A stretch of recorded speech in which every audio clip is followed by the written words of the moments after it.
Hello, my name is Angie and I'm going to talk to you about Maurice Gleitzman.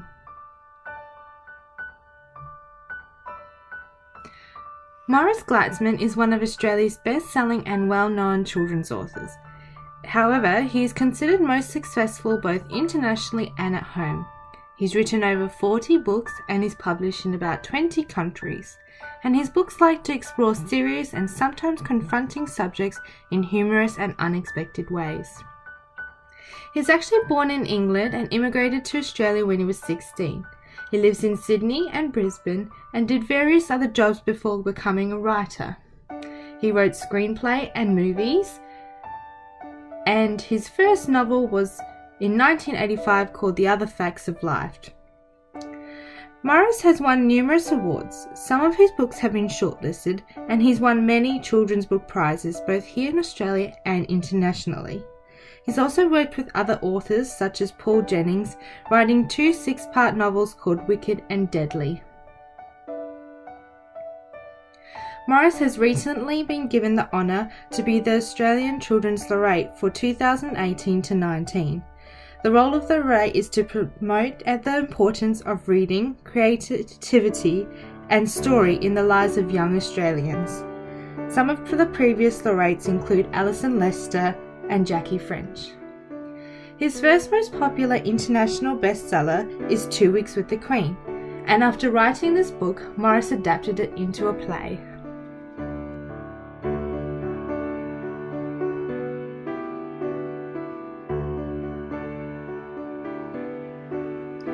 When analysing Maurice's work, it is clear that he has written many incredible novels for a range of targeted audiences.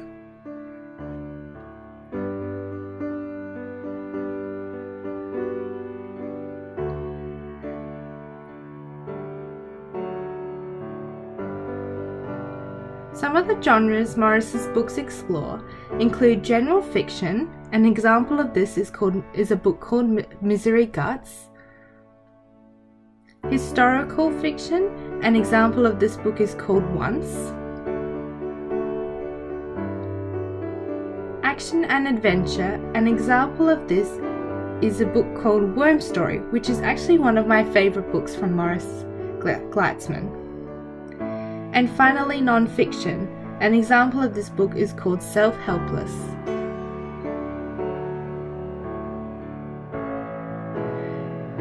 He's also written many series, including the Toad series or the Wicked series in conjunction with Paul Jennings, independent novels such as Boy Overboard or Loyal Creatures, omnibus novels, which is a volume containing several books which have been published separately, and an example of this is Belly Flop. Collections such as Give Peas a Chance or Snot Chocolate, and then obviously non-fiction, which an example of this is Gleitzman on Saturdays. Maurice's books also explore a range of different themes. Maurice likes to tackle serious issues such as divorce, AIDS and death, including impending death of a child in 2 Weeks with the Queen. But his main focus is on the everyday needs of children, and the most particularly the way in which parents often fail to meet those needs. He uses humour to avoid gritty realism, lessen the possibility of anxiety for the child readers, and enables them to present certain issues subtly.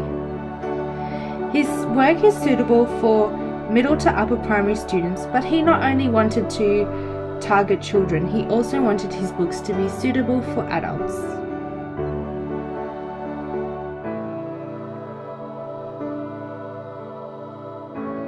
Now it's time to read.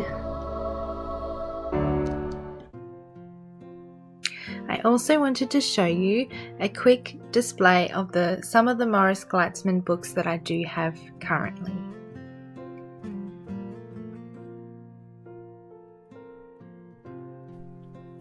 Okay, so I'm going to be reading a book called Loyal Creatures by Maurice Gleitzman. A quick summary of the book is Loyal Creatures is a deeply and moving tale of friendship, loyalty, courage, and the bravest act of love. 16-year-old Frank and his horse Daisy leave with Frank's dad and his horse to join the Australian Light Horse when World War I breaks out. Frank hopes to come back on it and win the girl he loves, but father and son are separated. Dad is sent to the Dardanelles where he is soon killed, and Frank and Daisy end up in Egypt. This is a story of their shared experiences and the deep, permanent bond forged between man and his horse during that time.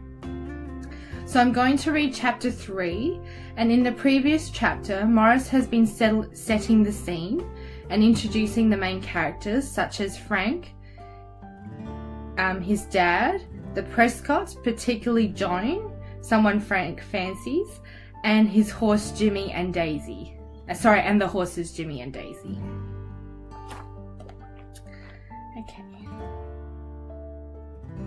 Okay, chapter 3. Rest of that trip was good, mostly on account of me keeping my trap shut about the war. Dad forgave me for losing our pay, said it was worth it, said at least the dog would have known at the end that someone was on his side. I stared into the campfire and kept quiet. When your old man's got the biggest heart in the district, best not to go on about it. He did another job on the way back, fixed up an old well in an abattoir. Manager thought it was dry, but it was just clogged. Dad knew in his bones there was water down there. We got paid for that one, so we were happy. Made an early start home the next morning. Daisy and Jimmy at a trot, all of us chippier than anything. Dad even had a whistle, which he hadn't done since Mum died. When we reached the town and saw the hearse outside the pub, 2 coffins, an army hat on each one. Empty coffins, of course. The bodies were still over there, on some foreign battlefield. Army couldn't bring them back. Too hard to find the bits, probably.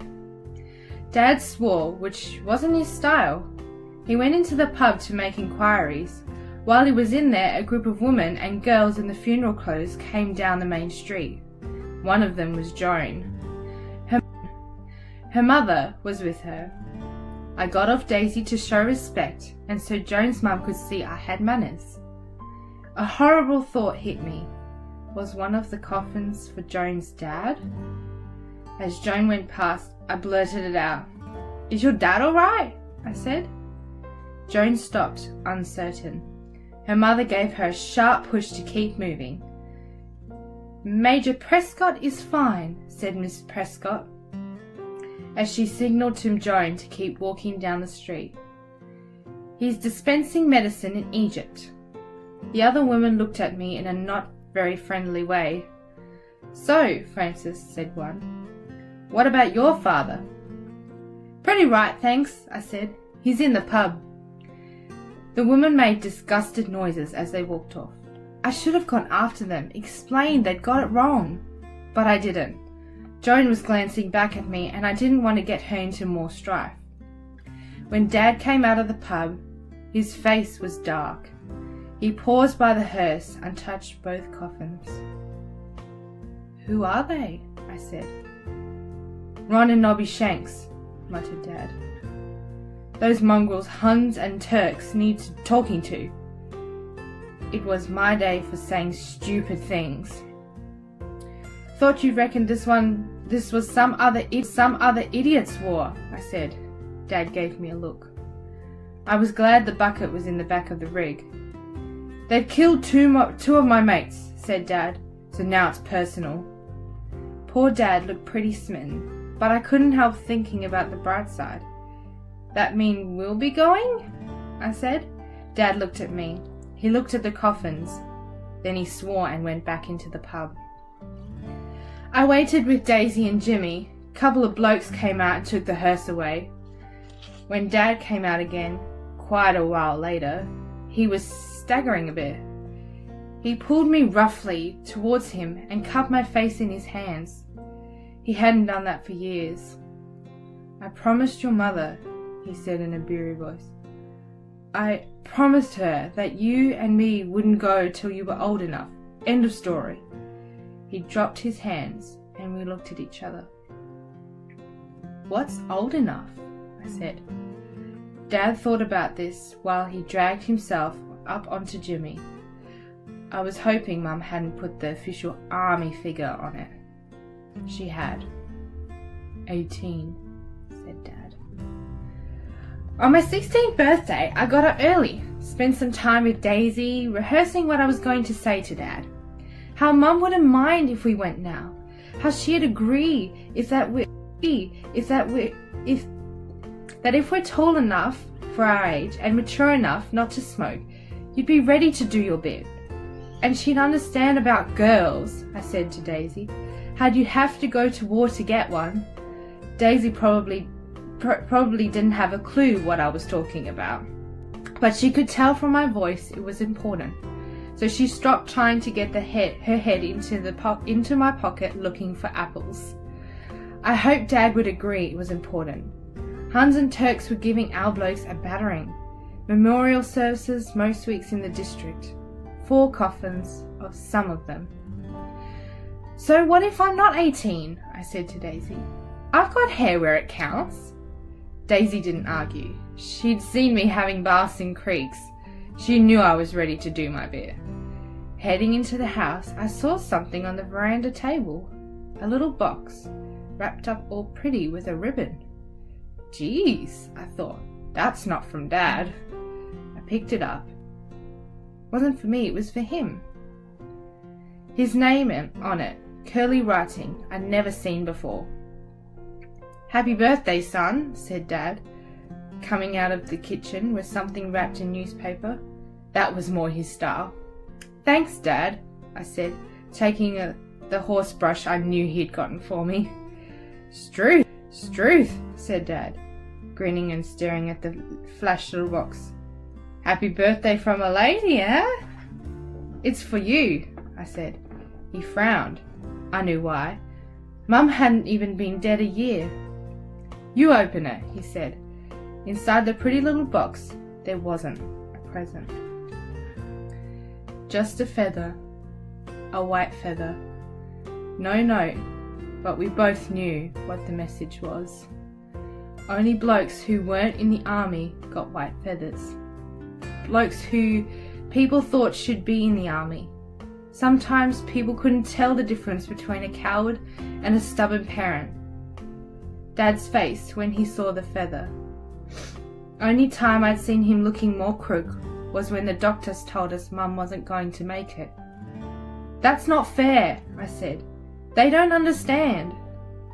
Dad didn't say anything, just stared at it. But his face, no way he was putting off going now. I had a worrying thought. We're a team, I said. You're not dumping me with the Rellies in Perth. No, muttered Dad. I'm not. Dad didn't like Mum's folks. At the funeral, they had blamed him for Mum getting sick. They didn't say anything, but you could tell. So that was it.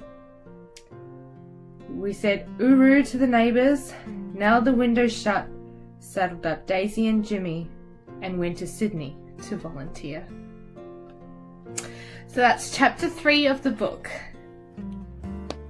Throughout the book, there are many activities you could include for certain chapters, but after reading chapter 3, I would get students to discuss in groups why the symbol of the white feather was so effective and if they thought this act was right, why or why not.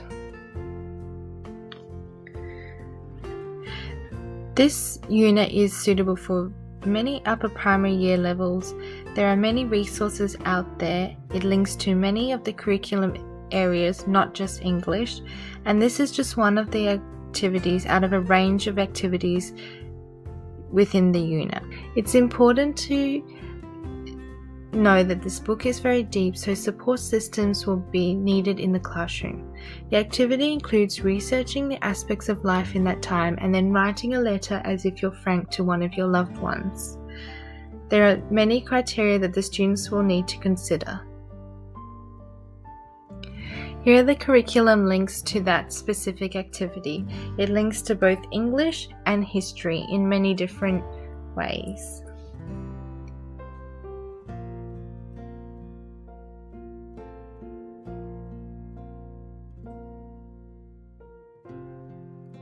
I also thought I would add in some resources of where to find more teacher ideas for Morris's books. Thank you so much for watching. I really hope you enjoyed it.